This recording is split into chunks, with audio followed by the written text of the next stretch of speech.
Hey everyone, if you're a first home buyer looking for the perfect time to buy, here's something that might surprise you. First home buyers are currently the most active group in the New Zealand property market. So what are they doing differently? Well, buyers getting into homes today aren't necessarily earning more money, getting lucky, or timing the market perfectly. They're following a plan. And today I'm going to run through 5 practical strategies that successful first home buyers are using in 2020. Use KiwiSaver as a successful deposit tool. Most successful buyers aren't treating KiwiSaver as something that they'll think about in 30 years. They're treating it as part of their home ownership strategy. You might have put aside in your initial years of working and apply that to your deposit for your first home. One of the things to remember is that you can withdraw up to a minimum balance of $1,000 at any time for your first home. Knowing the number early gives you a realistic understanding of what your budget is and allows you to move more quickly to the right property when it comes along. So remember the KiwiSaver when it comes to building out that initial deposit. Number 2 is just taking advantage of a quiet moment. We're not seeing as many frantic options. We're not seeing lots of multi-offer situations. And what this does is it creates opportunity. Buyers who have their finance pre-approved are often in a stronger negotiating position.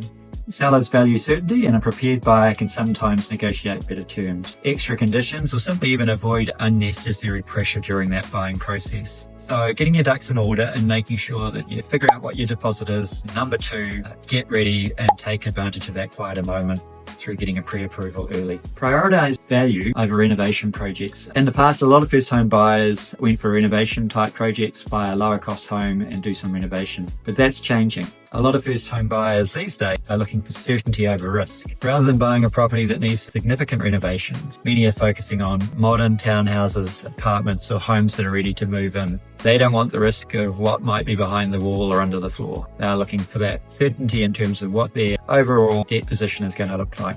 Why? Because every dollar spent on unexpected repairs is a dollar that isn't helping build financial security. So sometimes the smartest first home purchase isn't actually the cheapest property. It's the one with the fewest surprises. Think beyond rent. The buyers succeeding today aren't asking a simple question. Would I rather continue to pay rent, or would I like to start building my own equity?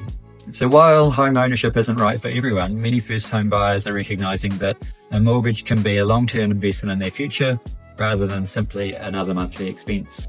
They're focusing on where they'll be in 5 or 10 years, not just what interest rates are doing today. So while they're taking that KiwiSaver out to buy, they're getting themselves into an asset that they own, which is part of their overall wealth strategy. The most successful buyers don't rely on guesswork.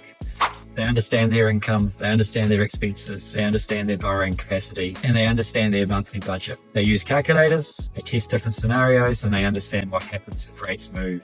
Because when you know your numbers, you can make decisions with confidence instead of emotion, and that usually leads to a better long-term outcome. But if you need to get your numbers sorted out, then the best thing you can do is look at getting a financial advisor to sit down with you and plan out what you need to get you into your first home. At the end of the day, the people getting into homes aren't waiting for the perfect market conditions. They're getting organised, they're understanding their position, and they're taking action. If you're thinking about buying your first home, start with a plan. Understand your options and run the numbers. You might be closer than you think.